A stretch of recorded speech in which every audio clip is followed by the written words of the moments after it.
Խոսենք ձկների համաստեղությունից։ Ձկների համաստեղության համար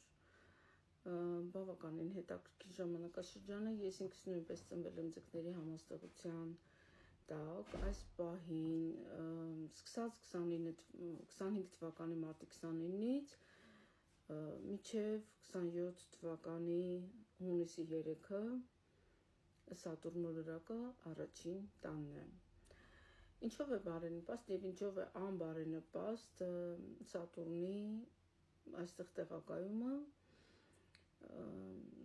Նախ եւ առաջ Սատուրնը ձկներին մոտ մոլորակ չէ, նա հակառակ թիմից է։ Ձկները այսպես թե այնպես ինքնազոհաբերվող էակներ են, սիրում են նվիրվել, սիրում են ծառայել, Սատուրնը այստեղ գտնվելով կարծես առավել խորացնում է նրանց այս ինքնազոհաբերման միտումը, ինչը այդքան էլ նպաստավոր չի։ Ձկների ֆինանսական վիճակը սարսափելի է, ինչու, որովհետև 12-րդ տունը, որը մարդու ծախսերն են, այստեղ ռախուն 1.5 տարով տեղակայվել է, ուր են գնում նրանց ծախսերը, այնտեղ ուր Սատուրն մոլորակն է, բայց հիմնականում կարող են նաև այլ տեղեր էլ գնալ, հետևաբար նկատի առնելով, որ 12-րդ տունը դա մեկուսացման տարածքն է, հիվանդանոցային տարածքն է, ձկների հիմնական ծախսած գումարները կարող են լինել հենց հիմնականում հիվանդանոցների վրա։ Դա կավարտվի այս տարվա դեկտեմբերի 5-ին, այնպես որ սիրելի ձկներ, ծախսեք ուրախությամբ, մտածեք, որ ինչ լավ է, որ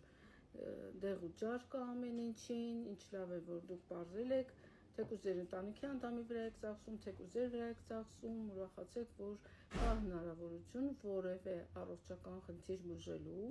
զբաղվելու այդ հարցերով եւ զբաղվեք ուրախությամբ։ Դա էլ է ծառայության մի ձև, տրամադրվել, հոգ տանել եւ գումարներ ծախսել։ Սատուրն մոլորակը առաջի տանը նաեւ ծանրություն է մտցնում, ինչ առումով, որ ձկները, ովքեր եթերային են, երասկոտ են, չեն կարողանում շատ ավելի կոնկրետ լինել, Սատուրնը նրանց ստիպում է լինել կազմակերպված, համակարգված, ճշգրիտ, չափազանց ճշգրիտ, այսինքն գերմանական ճշգրտության մասին երևի գիտեք, դա Սատուրնը առաջի տան մեջ կարող ենք հենց այդպես էլ բնորոշել։